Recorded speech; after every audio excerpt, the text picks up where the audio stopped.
नमस्कार किसान साथियों। आज हम ग्राम बम्बावड़ ब्लॉक बिसरख तहसील दादरी जनपद गौतम बुद्ध नगर में उपस्थित हैं। हमारे बीच में किसान हैं ओमवीर सिंह, जो प्राकृतिक खेती और फार्मर प्रोड्यूसर ऑर्गेनाइजेशन के रूप में चला रहे हैं। पहले तो हम इनसे परिचय के साथ साथ आपको बता दें कि काफ़ी समय से ये ऑर्गेनिक खेती पर काम कर रहे हैं और इन्होंने बहुत अच्छा सुधार किया है इस क्षेत्र में, किसानों से जुड़े हुए हैं। और अभी जस्ट थोड़े दिनों में इन्होंने एफपीओ बनाया है, करीब 1 साल हो गया है। 1 साल के अंदर इन्होंने काफ़ी किसानों को भी अपने साथ जोड़ लिया है। मैं उन्हीं की जुबानी चाहेंगे हम जो इन्होंने किया है आज तक। तो पहले परिचय के साथ मैं चाहूँगा कि शुरू करें। ओमवीर सिंह। मेरा नाम ओमवीर, प्रगतिशील कृषक, ग्राम बम्बावड़, जिला गौतम बुद्ध नगर, उत्तर प्रदेश का रहने वाला हूँ। मैं करीब 30-35 साल से खेती को बहुत अच्छे से और अपने मेहनत और अपने उससे बहुत वैज्ञानिकों को, कृषि अधिकारी और सबकी सलाह से करता आ रहा हूँ। तो हमारे यहाँ कभी धान नहीं होता था, तो मैंने यहाँ पर धान की शुरुआत की। और धान जो है अब तो सभी क्षेत्र में यहाँ काफ़ी धान होता है। धान के साथ साथ हमने मशीन से यहाँ बुआई करीब अब से 20 साल पहले शुरुआत की थी। और अब यहाँ मशीन से ही गेहूँ है वो टोटल मशीन से बुआई होती है। और इसके साथ साथ हमने यहाँ धान में जो रोगों की, कीड़ों की समस्या आई, उसके लिए आईपीएम से 15 साल पहले आईपीएम की शुरुआत की। और वो आईपीएम की शुरुआत में जो करीब 20 किसानों से हमने यहाँ शुरुआत की और 150 एकड़ के करीब जो क्षेत्रफल था शुरू के साल था। अब यहाँ 1000 किसान उस आईपीएम से जुड़े हुए हैं और 1200 हेक्टेयर में आईपीएम की खेती हमारे और वैज्ञानिक और कृषि विभाग के द्वारा यहाँ पर हो रही है। उससे किसानों को काफ़ी लाभ हो रहा है। उसके साथ साथ हम जैविक खेती भी अपने यहाँ करते हैं, अपने खुद भी कराते हैं और बाकी किसानों को भी सलाह देते हैं, उनसे भी कराते हैं। इसके साथ ही प्राकृतिक खेती भी करते हैं। और इनसे हटकर भी अभी हम जो भी कोई नई तकनीक कृषि विभाग से कभी भी आई, मेरे को करीब 30 साल तक का अनुभव है। तो हम नई जो भी कृषि यंत्र आए या नए बीज आए या नई कोई सुधार आए, उनको खुद करते हैं और दूसरे किसान भाइयों को कराते हैं। तो और अगर कोई नई सुधार की आवश्यकता होती है तो मैं जिला कृषि अधिकारी यहाँ पर बैठे हुए हैं। अपनी उन सभाओं में जहाँ भी मुझको बोलने का मौका मिलता तो मैं जो भी यंत्र है उनमें छूट की व्यवस्था हो, नए यंत्र किसानों को उपलब्ध हो, जो उपलब्ध नहीं है उनकी आवाज़ किसानों की अधिकारी तक और अपने कई प्रोग्राम में उठाता रहता हूँ। तो मैंने अब भी कई यंत्रों की कृषि अधिकारी के संज्ञान में गिरा था और अधिकारी को। अब जो DSR जो हम धान, गेहूँ, बाजरा, सरसों सारी चीज़ बो सकते हैं, उन मशीनों पर छूट नहीं है। तो उनकी मैंने कई बार आवाज़ उठाई है। तो जो उन पर छूट विभाग से, कृषि विभाग से, सरकार से किसान को उपलब्ध हो। तो किसानों की समस्या, क्योंकि मैं खुद किसानी करता हूं और मैं करीब 100 बीघे के हेर फेर में हर वर्ष धान, गेहूं, मक्का, ज्वार और सब्जी भी उसमें थोड़ी थोड़ी मैं करता हूं। दलहन भी मैं उसमें करता हूं। उड़द, मूंग, चना, सोयाबीन तो नहीं होती यहाँ, बाकी मसूर में मैं करता हूँ यहाँ पर। तो आलू की खेती में करता हूँ, प्याज की खेती करता हूँ। फसल चक्र हम उसको अपनाते हैं। अभी जो हमने नई शुरुआत की है वो DSR धान की शुरुआत की है। पिछले साल हमने DSR धान का बीज पूसा से ला करके और अपने यहाँ बोया था, उसका प्रदर्शन सारे में दिखाया। अब उसको बढ़ावा इस वर्ष हमने बहुत ज़्यादा दिया है। तो उसको हमने करीब 2 टन बीज यहाँ उपलब्ध किसानों को कराया है और उसमें 20-25 गाँवों के किसान जुड़े हुए हैं। उसमें विशेषकर बम्बावड़, बिसाड़ा, कलौंदा, दुजाना और सादापुर, महावड़, आकिलपुर, प्यावली, राजतपुर और दूर तक के किसान, मिलक है, डेयरी है, दूर तक के किसान उसको बीज ले जाकर के बुआई कर रहे हैं। उन मशीनों की DSR की व्यवस्था भी हमने किसानों को कराई है। वो DSR मशीन हमारे ग्राम बम्बावड़ में भी एक है और बिसाड़े में 2 नई उपलब्ध कराई हैं। वो 300 रुपया बीघा, 1500 रुपये एकड़ बुआई करती हैं। और जो बीज की व्यवस्था है वो 2 किलो बीज 1 बीघे में पड़ता है, 1 एकड़ में 8 से 10 किलो बीज पड़ता है। उसकी व्यवस्था हम किसानों के लिए कर रहे हैं। किसी भी किसान को बीज की आवश्यकता होती है तो वो हमसे संपर्क करता, हम उनको बीज उपलब्ध कराते हैं। बीज के साथ साथ उसमें जो दवाई लगती है उनको भी हम उसमें उपलब्ध कराते हैं। पेंडामेथिलिन दवाई हम उसको बुआने के तुरंत बाद लगवाते हैं, 1 या 2 दिन के अंदर पेंडामेथिलिन दवा लगवाते हैं 1 लीटर 1 एकड़ में। और उसके बाद उसकी एमिडाथापर जो दवाई है उसकी भी हमने व्यवस्था कर रखी है। तो अगर 20 दिन बाद एमिडाथापर दवाई उसमें लगेगी वो भी हम किसान को उपलब्ध कराते हैं। इसके साथ साथ किसान की का अगर कोई समस्या है, अगर हमारा धान जमने में दिक्कत कर रहा है या कोई और समस्या है तो हम उसको उसकी सलाह देते हैं। तो जैसे धान हमने बुआया है उसकी गहराई कितनी हो उसको मशीन को भी एडजस्ट कराते हैं, उसको किसान को बताते हैं। अगर 2 से 2.5 सेंटीमीटर गहरा बुएगा और पलेवा नमी अच्छी तरह होनी चाहिए, पलेवा का खेत हो, नमी इसको जो ज्वार मक्का और जो चीज़ हम बोते हैं उससे भी ज़्यादा नमी की आवश्यकता पड़ती है। तो धान की बुआई के लिए अच्छी नमी खेत में होनी चाहिए। इसके साथ साथ अगर किसी कारण से फिर भी खेत आप किसान का नहीं जमा है, सूखा रह गई है या और कोई कारण बारिश पड़ जाती है जिसको हम देसी भाषा में रपड़ा बोल देते हैं, रपड़ा हो गया, तो हम उस किसान को सलाह देते हैं फ़ोन पे, या तो उसको तुरंत मेड़ा की व्यवस्था लगवाई जाती है, जो ट्रैक्टर से या हाथ से जैसे भी मेड़ा लगता है उसको मेड़ा लगवा दिया जाता है। अगर वो नहीं जमा जब तक, अगर वो कोई दाना जम भी आया है तो हम उसके बाद उसमें 10 या दिन के हेर फेर में 8 से 10 दिन के अंदर उसमें हल्के पानी की सिंचाई करा देते हैं जिससे कि वो धान सारा निकल जाता है। तो जो भी मतलब पिछले साल हमने धान किया था उसमें जहाँ जहाँ जो जो समस्याएं उनको हमने अपने देख रेख में करा करके क्या किसान को दिक्कत हुई, कहाँ कोई किसान फेल हुआ, तो उन समस्याओं को दूर करते हुए अगले किसान को समस्या ना आए उसको हम पहले अवगत करा के रखते हैं।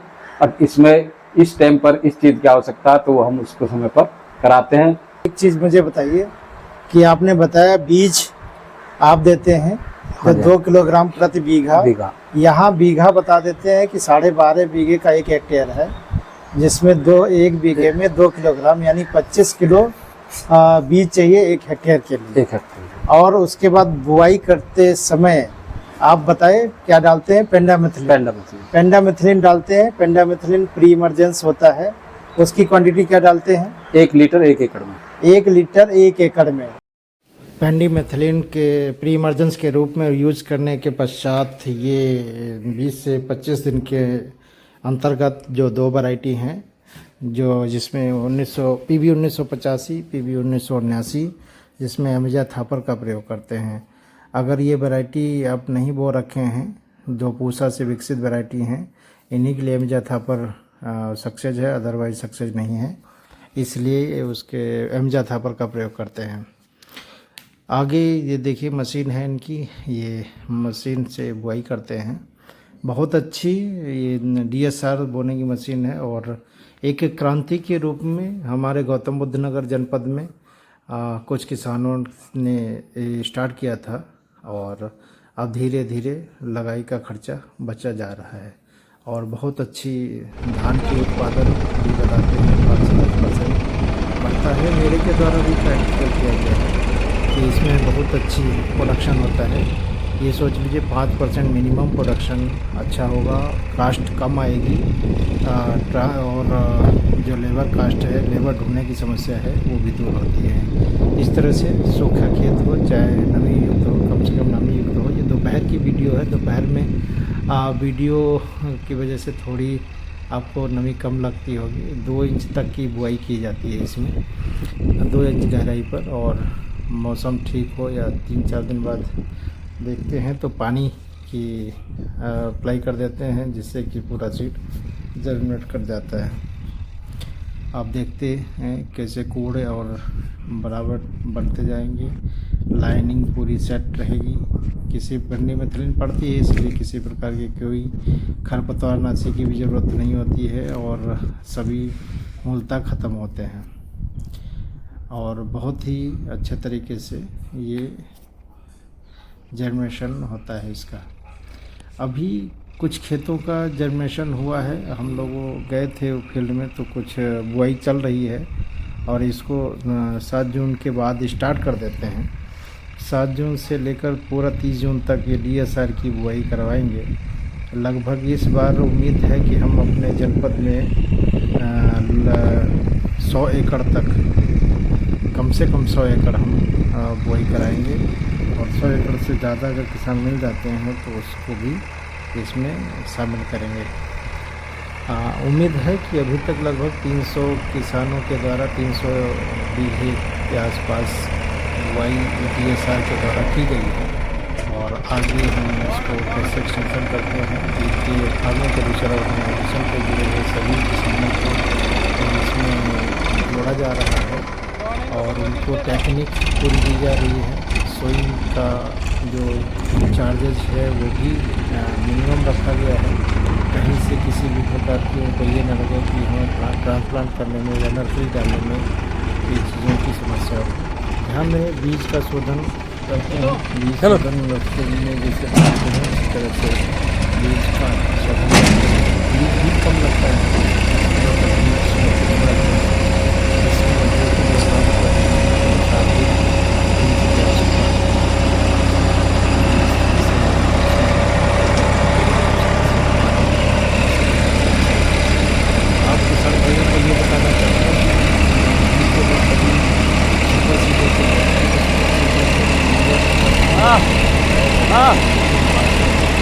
और स्लो DSR करने के लिए मुझे सफल नहीं है, इसलिए अलग से मशीन मंगानी पड़ी।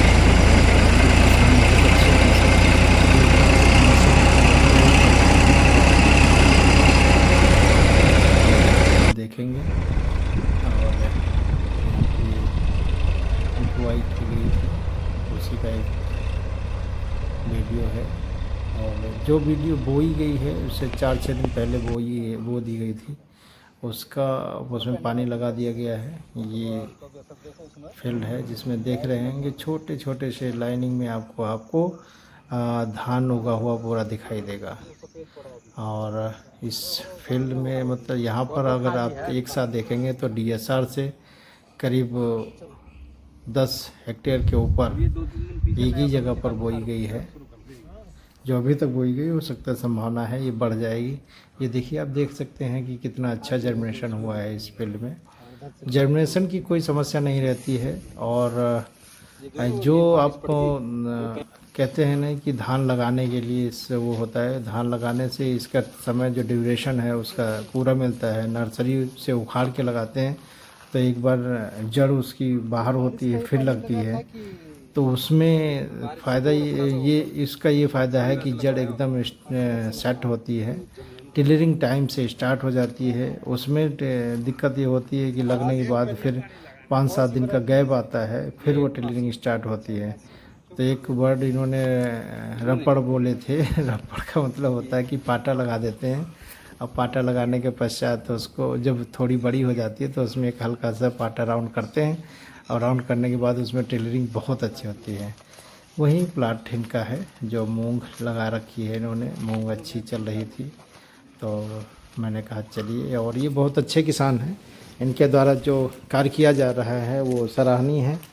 और लोगों को अकेले नहीं कर रहे हैं, अकेले करने के साथ साथ मैंने इनको सीड, पेस्टिसाइड और फर्टिलाइज़र का लाइसेंस भी दे रखा है, जिससे कि ये किसानों को अपने यहाँ से ही बीज लाते हैं, उठाते हैं। और इनका चलता फिरता जैविक बाज़ार भी है जो NCR के तहत जिनको चाहिए, जिससे कि ये किसानों को या फिर उपभोक्ताओं तक पहुंचा सकते हैं। ये स्प्रे मशीन है और इनके पास ये डेयरी गाय हैं और डेयरी में प्रोडक्ट बहुत अच्छे इनके पास हैं। होल्स्टीन फ्रीजियन है, सामने वो गाय दिख रही है, ये वाली होल्स्टीन फ्रीजियन है। होल्स्टीन फ्रीजियन का केयर जितना मिल्क दे रही है उतना अच्छे से नहीं हो पा रहा क्योंकि टेम्परेचर बहुत ज़्यादा जाता है, इसलिए ध्यान रखने की ज़रूरत।